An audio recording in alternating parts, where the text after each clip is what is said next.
तो हेलो दोस्तों, आज की वीडियो में हम इलेक्ट्रॉनिक विन्यास आपको सिखाने वाले हैं। हमने पिछले साल भी देखा इलेक्ट्रॉनिक विन्यास बच्चों के समझ में नहीं आता है, कितनी बार भी समझाओ वो गलती कर देते हैं। आज की वीडियो हम ट्रिक के साथ आपको बताएंगे इलेक्ट्रॉनिक विन्यास कैसे निकालते हैं। आपको घबराने की ज़रूरत नहीं है, जब तक ये वीडियो कंप्लीट करोगे आप इलेक्ट्रॉनिक विन्यास में आपको कोई हरा नहीं सकता है। तो चलिए स्टार्ट करते हैं। आपने पढ़ा होगा जैसे कोई भी परमाणु होता है और उसके नाभिक के चारों ओर कम से कम कितनी कक्षाएं होती हैं? 4 कक्षाएं, कम से कम 7 कक्षाएं होती हैं। सॉरी, 4 नहीं 7। तो 1 2 3 और 4 5 6 7, कम से कम कितनी कक्षाएं होती हैं? 7।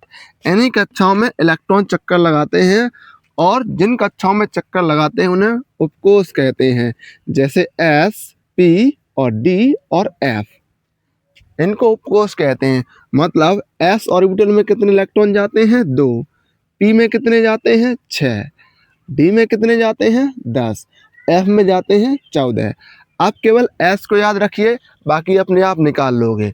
मतलब s में कितने जाते हैं? 2, तो +4 करिए 6 आ जाएंगे। किसके आगे? p के। 6 में +4 करिए कितने आ जाएंगे? 10, यानी d के। d में +4 करिए कितने आ जाएंगे? 14। 14 किस में जाते हैं? F में जाते हैं। समझ में आ गया? यानी ये ऑर्बिटल हैं या उपकोष हैं। ठीक है, मतलब S P D F। अगर इन्हें सही से आप सीख गए तो इलेक्ट्रॉनिक विन्यास आपकी उंगलियों पे चलेगा। तो जो ट्रिक है, चलिए मैं आपको ट्रिक बताता हूँ। वैसे तो ये जो जर्मन भाषा का शब्द है, जो अपवाउ रूल है, ये अपवाउ ट्रिक है, वो एक जर्मन भाषा का शब्द है, यानी जिसका अर्थ होता है निर्माण करना या सजाना। अपवाउ जो शब्द है उसका मतलब है निर्माण करना या सजाना। जैसे हमने बताया कोई भी परमाणु होता है वो, और उसमें इलेक्ट्रॉन नाभिक के चारों ओर चक्कर लगाता है। कम से कम कितनी कक्षाएं होती हैं? 7 कक्षाएं होती हैं।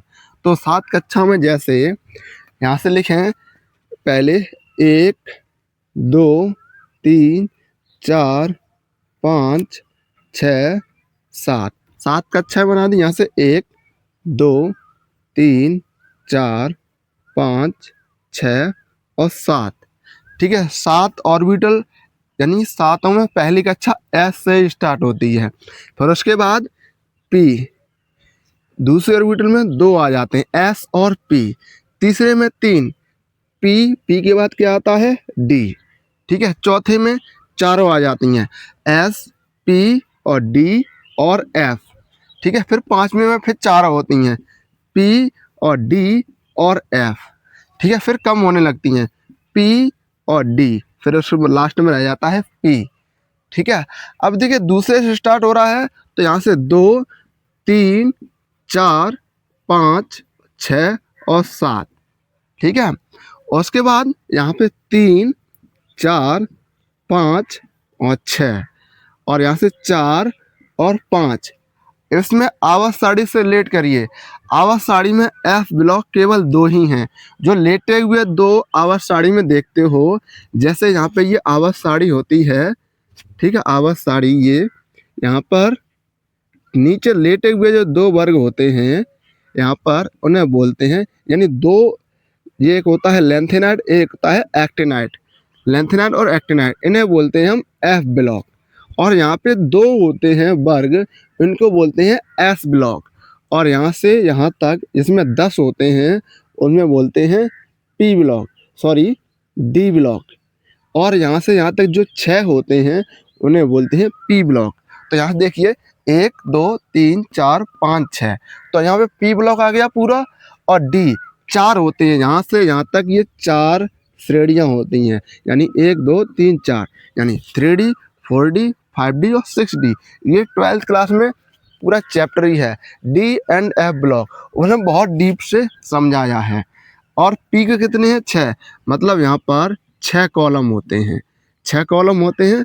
और यहाँ पर 2 कॉलम होते हैं S के। और कोई भी तत्व या परमाणु होगा जिसका हम इलेक्ट्रॉनिक विन्यास करते हैं, वो शुरुआत S से ही होती है। इसलिए चाहे किसी भी परमाणु का इलेक्ट्रॉनिक विन्यास निकालोगे तो शुरुआत हमेशा एस से ही करनी पड़ेगी क्योंकि ये पहली कक्षा है। समझ में आ गया? तो चलिए जो अब इसको हम सजाते हैं, सजाने का मतलब जो ट्रिक है वो अप्लाई करते हैं। जैसे आपको हमने बताया है एस में कितने इलेक्ट्रॉन जा सकते हैं 2, पी में कितने जा सकते हैं 6 और डी में कितने जाएंगे 10, एफ में जाएंगे मैक्सिमम 14 इलेक्ट्रॉन। ठीक है, 14 जाएंगे। तो अब क्या करेंगे, हम इनके ऊपर लिख देंगे हम सभी। जैसे एस में 2 जाएगा तो सबके ऊपर 2 लिख दीजिए, 2 लिखोगे तो 2 लिख दोगे। पी में कितने जाएंगे 6 तो सबके ऊपर 6 लिख दो, सबके ऊपर 6 लिख दो। और डी में कितने जाएंगे 10, 10 जाएंगे तो 10 लिखो। एफ में जाएंगे 14, एफ में कितने जाएंगे 14 जाएंगे। अब जिस प्रकार से आपको सजाना है आपने पढ़ा भी होगा। जैसे यहाँ से एरो लगाते हैं, एरो लगाते हैं ऐसे। आपको अगर समझ में नहीं आ रहा है तो वीडियो थोड़ा पीछे करके देख सकते हो। अब देखिए हमने ये सजा दिया है और आपने पढ़ा भी होगा। जब हम लिखते हैं तो इधर से घुमा के मतलब पीछे की ओर से लाते हैं, ऐसे ही तो लाते हैं, इधर से पीछे की ओर से लेके आते हैं। ठीक है, मतलब लिखेंगे कैसे इसे, यानी इसे थोड़ा ऊपर लिखें, कॉमा पी बराबर 6 और डी बराबर 10 और एफ बराबर 14। ठीक है, एफ बराबर 14। अब जैसे अगर अब देखिए हम किसी का हम निकालते हैं इलेक्ट्रॉनिक विन्यास, तो सोडियम लीजिए, सोडियम का परमाणु क्रमांक कितना होता है 11, 11 होता है। तो शुरुआत करेंगे 1 से, 1 से करेंगे यानी यहाँ से जाएंगे फिर ऐसे फिर ऐसे फिर ऐसे, यानी ऐसे देखिए 1s2, 1s2 चल दिया। फिर उसके बाद 2s2, 2s2, 2s2 के बाद फिर पीछे जाना है 2p6, 2p6 के बाद कितना आएगा 3s2, 3s2 आएगा। लेकिन हमें इलेक्ट्रॉन गिनने हैं पूरे हुए या नहीं। देखो 2 और 2 4 हो गए, 6 10 और 2 12 हो गए, लेकिन हमें कितने रखने हैं 11। तो यहाँ से एस में 2 नहीं जाएंगे इलेक्ट्रॉन, अब एस में 1 इलेक्ट्रॉन जाएगा। ठीक है, कैसे हो जाएगा 1s2, 2s2, 2p6 और 3s1। ठीक है, मतलब इस सीरीज को हम कैसे लिख सकते हैं, यहाँ से लिखेंगे। जैसे देखिए 1s2, 2s2, 2p6, यहाँ से देखिए 1s2, फिर यहाँ से पीछे 2s2, 2s2 के बाद 2p6, फिर 3s2, 3s2 के बाद यहाँ से पीछे से फिर 3p6, 3p6 के बाद फिर 4s2, 4s2 के बाद क्या आएगा, यहाँ से पीछे से घुमा के लाइए 3d10। यहाँ तक मत जाइए क्योंकि ये डी ब्लॉक में पहुंच जाता है और डी ब्लॉक के तत्व परिवर्ती जो इलेक्ट्रॉन दिखाते हैं, सॉरी इनका जो अगर जैसे D5 आता है या D10 आता है और ये पास में अगर D9 आ जाता है तो ये s ऑर्बिटल से 1 इलेक्ट्रॉन ले लेता है, वो थोड़ा लेवल हाई हो जाएगा। तो इसे मत सीखिए आप सिर्फ इलेक्ट्रॉनिक विन्यास 20 तक देखिए, फिर अपवाद आ जाते हैं। ठीक है, अपवाद अभी से मत पढ़िए क्योंकि आपको इलेक्ट्रॉनिक विन्यास सीखना है। ठीक है, अब जैसे देखिए मैं निकाल रहा हूँ शुरुआत से। जैसे मैंने ले लिया पहले नंबर पर क्या होता है हाइड्रोजन, 2 नंबर पर क्या होता है हीलियम, 3 नंबर पर लिथियम और 4 नंबर पर बेरिलियम और 5 नंबर पर बोरॉन। ठीक है, और 6 पर क्या होता है, 6 पर होता है कार्बन, 7 पर क्या होता है, 7 पर होता है नाइट्रोजन, 8 पर ऑक्सीजन, 9 पर फ्लोरीन और 10 पर नियोन। ठीक है, 10 पर क्या होता है नियोन। तो चलिए इनका इलेक्ट्रॉनिक विन्यास करते हैं। मतलब हाइड्रोजन का परमाणु क्रमांक कितना है 1 है, 1 है, मतलब s ऑर्बिटल में 1 इलेक्ट्रॉन ही जाएगा, तो इसका क्या हो जाएगा 1s1। ठीक है, हीलियम में कितने हैं 2 हैं, इसका हो जाएगा 1s2, 1s2 होगा। अब इसमें देखिए इसका 3 है तो 1s2 और 2s1, यानी पहली ऑर्बिटल पूरी भर जाएगी, अब दूसरी में जाएगा, 3 इलेक्ट्रॉन है तो एक बचेगा 1s2 2s1। ठीक है, यानी देखिए 1s2 2s1 क्यों 2 और एक 3 हो जाएगा इलेक्ट्रॉन। अब 4 निकालने के लिए 1s2 और 2s2, 2 और 2 4 हो गए, नहीं 2 और 2 4। अब यहाँ से 1s2 2s2 और 2p1 होगा। देखिए क्यों होगा, 1s2 2s2 2p6 है। अब 6 तो होगा नहीं पाएगा क्योंकि 5 ही इलेक्ट्रॉन है, 4 तो इसमें ही भर गए s ऑर्बिटल में, एक बचा है वो p में चला जाएगा। समझ में आ गया ये। अब देखिए कार्बन का परमाणु क्रमांक कितना है 6, तो ये कहाँ जाएगा, देखिए 1s2 2s2 और 2p6 नहीं होगा, यहाँ पर होगा 2, क्योंकि हमें 6 इलेक्ट्रॉन करने हैं तो 2 2 4 और 2 6। ऐसे ही इसका निकालेंगे 1s2 2s2 और 2p3। ठीक है, समझ में आ गया। तो 1s2 2s2 और 2p4। तो फ्लोरीन का आप निकाल के बताइए। हम इसका निकाल रहे हैं नियोन का, 1s2 2s2 और 2p6।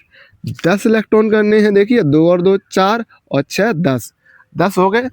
तो ये p ऑर्बिटल भी पूरा भरा है, s भी पूरा भरा है और ये फर्स्ट भी पूरा भरा है।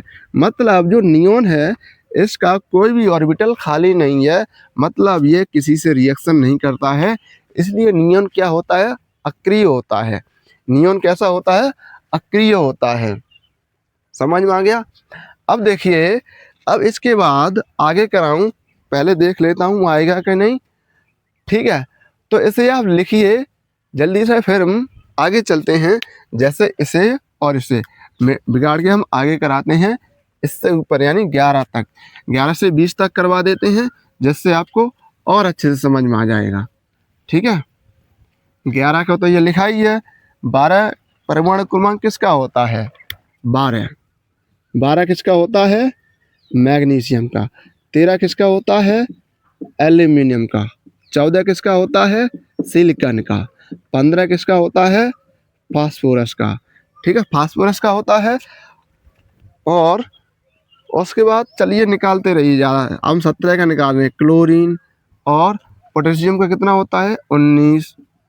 ठीक, अब कैल्शियम का कितना होता है, 20। कैल्शियम का होता है 20। और एक और निकाल लीजिए स्कैंडियम का, 21। ठीक है, इनका निकाल के देख रहे हैं, आपको बता रहे हैं। अभी देखिए 21 आ गया, ये डी पर जाएगा क्योंकि ये डी ऑर्बिटल का है, यानी यहाँ तक जाएगा ये। देखिए कैसे होगा, 12 यानी 1s2 2s2 2p6। देखिए 2 2 4 और 6 कितने हो गए, 10 हैं 12।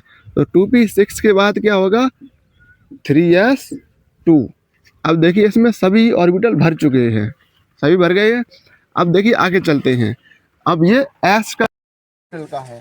अब आगे देखते हैं 1s2 2s2 2p6 और 3s2। अब देखिए 3s2 के बाद यानी 2 2 4 6 10 और 2 12। 3s2 के बाद क्या है, देखिए 3s2 के बाद है 3p6।